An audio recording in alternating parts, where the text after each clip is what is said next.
Assalamu alaikum wa rahmatullahi wa barakatuh. Hopefully you are doing great. May Allah Almighty bless you a lot. اللہ جل شانہ آپ کو بہت ساری رحمتوں برکتوں سے نوازے. اللہ جل شانہ آپ کی دلی مرادوں کو پورا فرمائے. رمضان مبارک کی آمد آمد ہے. ہر ایمان والا دل خوشی سے منور ہے اور ہر ایماندار اور ہر ایمان رکھنے والا انسان اپنی ترتیب کو رمضان کے مطابق سیٹ کرنے کی کوششوں میں ہے اور رمضان مبارک کی سعادتوں سے فائدہ اٹھانے کے لیے بچے اور بوڑھے سب جو ہیں وہ تیاریاں کر رہے ہیں اور قرآن کی طرف ہمارا جو ہے وہ لگاؤ عمومی طور پہ اس وقت میں آ کر کے جو ہے بڑھنا شروع ہو جاتا ہے. میں سمجھتا ہوں کہ اللہ تعالی شانوں کی خاص رحمت ہے، بلکہ یہ ڈبل رحمت ہے. ایک اللہ نے رمضان دیا اور دوسرا جو ہے اللہ جل شانہ نے ہمیں رمضان میں قرآن دیا کہ قرآن اللہ جل شانہ کا کلام ہے. سیدنا علی المرتضیٰ رضی اللہ عنہ فرمایا کرتے تھے کہ جب میرا دل چاہتا ہے کہ میں اللہ جل شانہ سے بات کروں تو میں نماز پڑھتا ہوں، اور جب میرا دل چاہتا ہے کہ میرا اللہ میرے سے بات کرے تو پھر میں قرآن پڑھتا ہوں. سبحان اللہ. تو اللہ جل شانہ نے ہمیں جو یہ دونوں رحمتیں عطا کی ہیں اس موضوع پر بات کرنے کے لیے آج ہم نے آپ کے سامنے ہمارے آڈینس کی دلوں کی دھڑکن مولانا معاویہ صاحب کو دوبارہ سے زحمت دی. ہم ان کے بہت شکر گزار ہیں کہ وہ اپنی قیمتی مصروفیت میں سے وقت نکال کر کے ہمارے پاس تشریف لائے. آج ہم انشاءاللہ رمضان اور قرآن پر بات کریں گے اور ان دونوں معاملات میں جو اس وقت کی نوجوان نسل ہے ان کا اس سارے معاملے میں کیا کردار ہو سکتا ہے، خصوصی طور پر ہم اس کو دیکھیں گے. تو اگر آپ نوجوان ہیں یا پھر ان کے رہنما ہیں، یعنی کہ آپ ان کی ماں باپ یا ان کے بڑے بھائی بہنوں میں سے اگر کوئی ہیں، تو یہ آج کی پوڈ کاسٹ اسپیشلی آپ کے لیے بڑی خصوصی ہونے والی ہے کہ آج کی اس پوڈ کاسٹ میں ہم قرآن، رمضان اور نوجوان ان تینوں کا جو آپس میں اسپیشل کنیکشن ہے اس کو ڈسکس کریں گے. تو میرا تو ہم بڑھتے ہیں اپنے مہمان کی طرف. السلام علیکم. وعلیکم السلام. مولانا کیسے ہیں آپ؟ الحمدللہ. مولانا بہت شکریہ، اللہ آپ کو جزائے خیر دے، آپ نے اپنی قیمتی وقت میں سے وقت نکالا. رمضان مبارک کی سعادتیں جو ہیں اس وقت وہ الحمدللہ ان تک پہنچنے والے ہیں. تو رمضان کو قرآن سے کیا خاص نسبت حاصل ہے، اس موضوع پہ پلیز ہماری تھوڑی سی رہنمائی فرمائیں. بسم اللہ الرحمن الرحیم. نحمدہ و نصلی علی رسول الکریم. سب سے پہلے تو عمیر بھائی، ہم سب مسلمان ہیں اور حضور کریم صلی اللہ علیہ وسلم کی امت میں سے ہیں. ہم سب کو اس پہ فخر ہونا چاہیے. اللہ تعالیٰ نے اگر ہم مسلمانوں کی پچھلی ہسٹری اور تاریخ دیکھیں تو روزے بھی سب کو دیے، اور صحائف جس کو آسمانی کتابیں کہتے ہیں وہ بھی سب کو صحیح پہ وہ بھی اللہ تعالیٰ نے سب کو دیے، وہ باقی جو امتیں ہیں. لیکن اللہ تعالیٰ کو اس رمضان سے بھی بڑا پیار تھا اور اس قرآن پاک سے بھی بڑا پیار تھا. اللہ رب العزت نے ان دونوں چیزوں کو، دونوں دوستوں کو کہنے کہ سنبھال کے رکھا حضور نبی کریم صلی اللہ علیہ وسلم کی امت کے لیے. دیکھو روزے تو سب کو ملے نا، تو رمضان پیچھے دیا جا سکتا تھا، اللہ رب العزت نے نہیں دیا. کتنے نبی آئے، انبیاء کرام آتے گئے چلے گئے، اور آتے بھی اسی لیے تھے. فقال یا قوم اعبدوا اللہ، کہ عبادت اللہ کی کرو، من الہ غیرہ، اس کے علاوہ کسی کی عبادت نہ کرو. لیکن اللہ نے رمضان نہیں دیا کسی کو بھی. اور صحائف بھی ملے کسی کو. ہم دیکھتے ہیں جب تاریخ میں تو حضرت آدم علیہ السلام کو اللہ تعالیٰ نے اسی رمضان میں 3 رمضان کو صحیفے دیے. حضرت ابراہیم علیہ السلام کو 6 رمضان کو دیے، اور حضرت داؤد علیہ السلام کو جو زبور ملی وہ 12 رمضان کو، حضرت عیسیٰ علیہ السلام کو انجیل ملی تو 18 رمضان کو. تو اسی نسبت سے رمضان کے اندر ہی اللہ تعالیٰ نے قرآن مجید کا نزول کیا. 27 رمضان کو قرآن پاک اللہ رب العزت نے اتارنا شروع کیا. یعنی کہ اس سے ہمیں یہ بات معلوم ہوئی کہ جتنے بھی صحائف آسمانی اترے ہیں زمین کے اوپر، نبیوں کے دلوں کے اوپر، تو وہ ان کا آغاز رمضان سے ہی ہوا ہے. یعنی کہ رمضان کے اندر ہی وہ صحیفے اترے. اس کا مطلب یہ ہوا کہ رمضان کو اور قرآن کو خاص نسبت حاصل ہے. اس لیے حضور اکرم صلی اللہ علیہ وسلم کی حدیث بھی ہے اس کے اوپر کہ الصیام والقرآن یشفعان للعبد یوم القیامہ، کہ رمضان اور قرآن یہ دونوں بندے کے لیے قیامت کے دن شفاعت کریں گے، اور یہ دونوں ایسے سفارشی ہوں گے، آقا علیہ السلام نے فرمایا کہ اللہ تعالیٰ ان دونوں کی سفارش کو قبول بھی کریں گے۔ ایک سفارشی وہ ہوتا ہے جس کی سفارش کے اوپر اختیار ہو کہ قبول ہو بھی سکتی ہے، نہیں بھی ہو سکتی۔ یہاں ایسا نہیں ہے، حضور نبی کریم صلی اللہ علیہ وسلم کی مہر ہے کہ جس بندے نے ان دونوں کو اپنے سینے میں اپنا لیا، جوڑ لیا، ان سے تعلق مضبوط کر لیا، تو نبی کریم صلی اللہ علیہ وسلم نے فرمایا کہ اللہ تعالیٰ کہہ رہے ہیں کہ اس کی سفارش اگر انہوں نے کر دی تو پھر قبول ہی قبول ہے۔ بلکہ آقا علیہ الصلوۃ والسلام نے ارشاد فرمایا کہ جب بندہ مجرم بن کے اللہ کے سامنے کھڑا ہوگا، اللہ تعالیٰ ہم سب کو اس وقت سے بچائے کہ ہم اللہ کے سامنے مجرم بن کے کھڑے ہوں، تو فرمایا قرآن آ جائے گا اور اللہ کریم سے عرض کرے گا یا رب کریم، یہ جو بندہ آپ کا کھڑا ہے آپ کے سامنے مجرم بن کر، اور اس وقت اس کے پاس کوئی آسرا نہیں، ہم قرآن پاک پڑھتے ہیں وَصَاحِبَتِهِ وَأَبِيهِ وَأُمِّهِ وَبَنِيهِ، کہ یہ سارے رشتے ختم ہو جائیں گے، کوئی بھی اس کا ساتھ دینے کے لیے تیار نہیں ہوگا۔ دنیا میں جتنے دوست ہیں، بہن بھائی ہیں یا رشتے دار ہیں، کوئی بھی اس کا ساتھ نہیں دے گا۔ وہاں پہ اللہ کا قرآن کیا کہہ رہا ہے کہ آج میں تیرے ساتھ ہوں۔ جب کوئی کہے گا میں تیرے ساتھ نہیں ہوں، جن رشتوں کے لیے ہم دنیا میں اپنی زندگی کو یوں کہہ لیں کہ ان کے لیے خراب کر رہے ہیں اپنی آخرت، وہ رشتے وہاں کیا کہیں گے، ہم تیرے کچھ نہیں لگتے۔ اور جس قرآن کو ہم ٹائم نہیں دیتے، اگر ہم دینا شروع کر دیں تو وہ قرآن کیا کہتا ہے کہ میں آج تیرے ساتھ ہوں تو پریشان نہ ہو۔ اللہ کریم کو عرض کرے گا قرآن پاک، یا اللہ کہ یہ تیرا بندہ جو مجرم بن کے تیرے سامنے کھڑا ہے، میں سفارش کرتا ہوں تو اس کو معاف کر دے، اس لیے کہ معاف کر دے کہ یا رب انی منعت النوم فی اللیل، کہ یہ وہ بندہ ہے جس نے راتوں کو اس کی نیند جو ہے اس کو روکتی تھی قرآن پاک کی تلاوت، کہ یہ نیند نہیں کرتا تھا، پڑھتا تھا کبھی قیام اللیل میں، کبھی قرآن دیکھ کے، کبھی زبانی، کبھی، تو اس لیے آپ اس کو معاف کر دیں تو اللہ رب العزت ارشاد فرمائیں گے ادخلوا الجنہ، کہ پھر یہ جنت واجب کر دی گئی، کیونکہ تیری سفارش ایسی جگہ سے آئی ہے کہ اس سفارش کو رد نہیں کیا جا سکتا۔ ایک تو یہ مناسبت ہے، حضور نبی کریم صلی اللہ علیہ وسلم نے فرمایا کہ جیسے قرآن بول کے سفارش کرے گا، قرآن کو اللہ تعالیٰ قیامت والے دن قوت گویائی عطا فرمائیں گے، تو ویسے ہی روزہ اللہ کے سامنے حاضر ہو جائے گا، جیسے وہ قرآن حاضر ہوگا۔ یا رب یہ جو بندہ آپ کے سامنے کھڑا ہے گناہ گار ہے، سیاہ کار ہے، پتہ آپ کو بھی پتہ ہے، آپ کے فرشتوں نے مجرم ڈکلیئر کر کے آپ کے سامنے کھڑا کر دیا ہے، لیکن یا رب جب رمضان آ جاتا تھا تو یہ بندہ پھر باقی سارے کام چھوڑ دیتا تھا، آپ کی نافرمانی نہیں کرتا تھا، نبی کریم صلی اللہ علیہ وسلم کی سنتوں کو ڈھونڈتا تھا، اور جن چیزوں سے اللہ نے منع کیا ان سے رکتا تھا۔ اور آج چونکہ اکیلا ہے، اس کے پاس کوئی بڑی تکڑی سفارش نہیں ہے، کوئی اس کے پاس نہیں ہے، تو یار میں اس کی سفارش کرنے آیا، آپ کیا کریں، اس کو معاف کر دیں۔ اللہ رب العزت ارشاد فرمائے گا ادخلوا الجنہ، کہ آپ اس کو لے جائیے اور جنت میں داخل کر دیجیے، اس کی سفارش بڑی تقریب ہے۔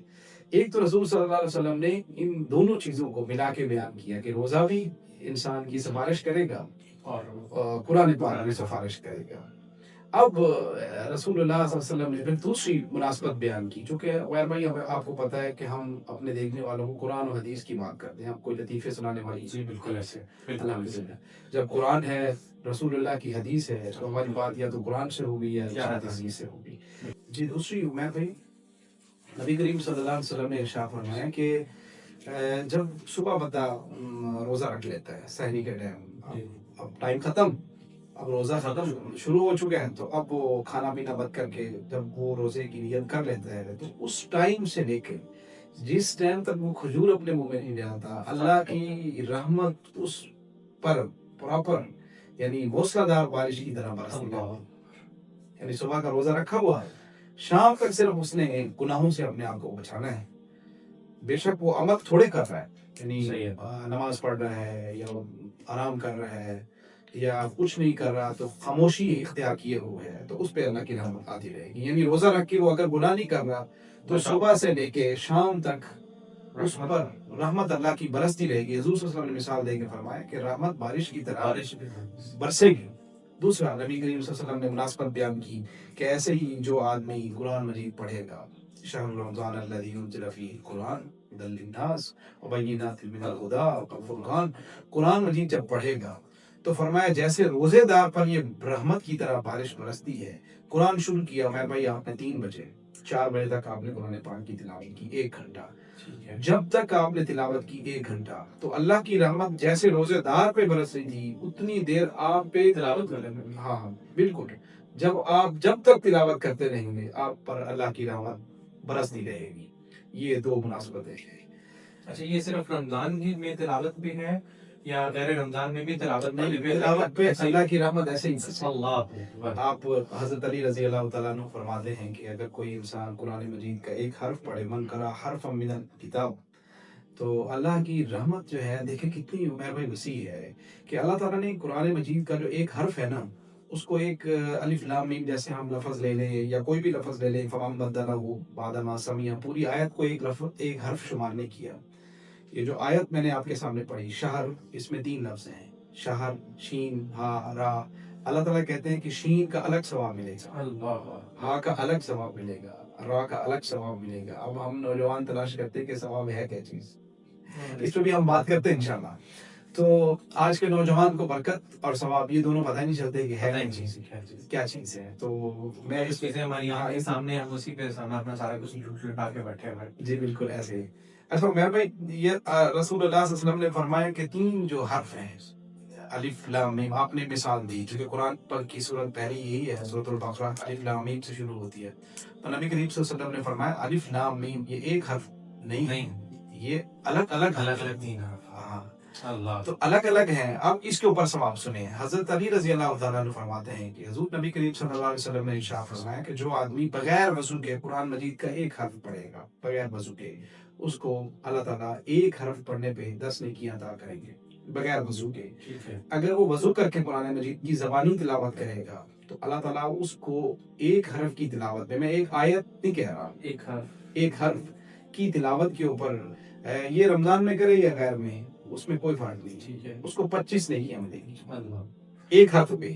اور میں بھائی آپ کو مزے کی بات بتاؤں، اگر یہی وضو کر کے اور قرآن مجید سامنے رکھ کے اللہ تعالیٰ کا وہ کلام جو اللہ تعالیٰ کی زبان مبارک سے نکلا، جس کو اللہ تعالیٰ نے خود کلام کیا، صحیح ہے، وہ جب پڑھے گا، وضو بھی کیا ہوا ہے اور قرآن پاک سامنے بھی رکھا ہوا ہے اور دیکھ کر تلاوت کر رہا ہے، تو اللہ تعالیٰ پتہ کیا کریں گے؟ فرمائے ایک حرف پر اس کو 50 نیکیوں کا ثواب ملے گا. اللہ سبحان اللہ. اور جب یہی آیتیں وہ قرآن مجید کی نماز میں کھڑے ہو کے پڑھے گا تو فرمایا ایک حرف پر اس کو 100 نیکیاں ملیں گی. آپ عمیر بھائی پھر اس کو لے جائیں رمضان میں، آقا علیہ السلام نے فرمایا ایک نیکی جو ہے وہ 70 کے برابر ہے. تو رمضان کے اندر جب وہ ایک حرف پڑھے گا یا سنے گا تو ایک حرف کے اوپر اس کو 700 نیکیاں ملیں گی.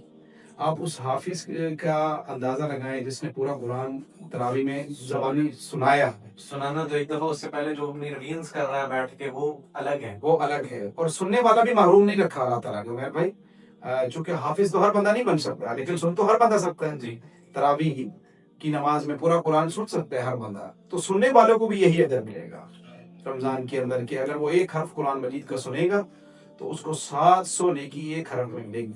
دنیا کی کوئی ایسی کیلکولیشن نہیں ہے کہ جس میں یہ ہو کہ قرآن اس نے چونکہ اب پورا پڑھ لیا اب اس کی اتنی نیکیاں ہو گئی. کوئی طاقت نہیں ہے دنیا کی مشینوں میں کہ اللہ تعالیٰ کے اس ثواب کو وہ درج کر سکے اپنے پاس. یہ قرآن پاک پڑھنے کے اوپر اللہ تعالیٰ اس کو اجر عطا فرمائیں گے. نماز پڑھے گا، نماز کے اندر قرآن پڑھے گا تو اس کی الگ نیکیاں ہیں. بغیر وضو کے اللہ تعالیٰ نے اس کو کسی صورت میں محروم نہیں رکھا. اور حضور نبی کریم صلی اللہ علیہ وسلم نے یہ ارشاد فرمایا کہ جب تک میری امت قرآن مجید کے ساتھ اپنے تعلق کو مضبوط رکھے گی تو میری امت کبھی ذلیل نہیں ہوگی. آپ دیکھ لیں عمیر بھائی ہمارے پاس اسلام کے اندر جو سب سے بڑی مثال ہے وہ صحابہ کی ہے. ان سے بڑی کوئی مثال نہیں ہے کہ صحابہ کا جو دور تھا وہ قرآن سے تعلق مضبوطی کا زمانہ تھا. تو آپ دیکھ لیں ان چند لوگوں کا روپ اور دبدبہ پوری دنیا میں کیسے سنایا گیا. وجہ کیا تھی؟ ان کا تعلق قرآن پاک سے مضبوط تھا.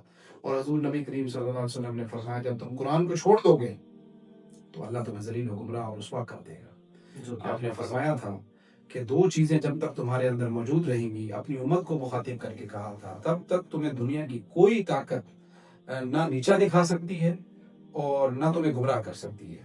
ان میں سے ایک تو نبی کریم صلی اللہ علیہ وسلم نے قرآن پاک کہ جب تک یہ قرآن پاک تمہارے اندر موجود ہے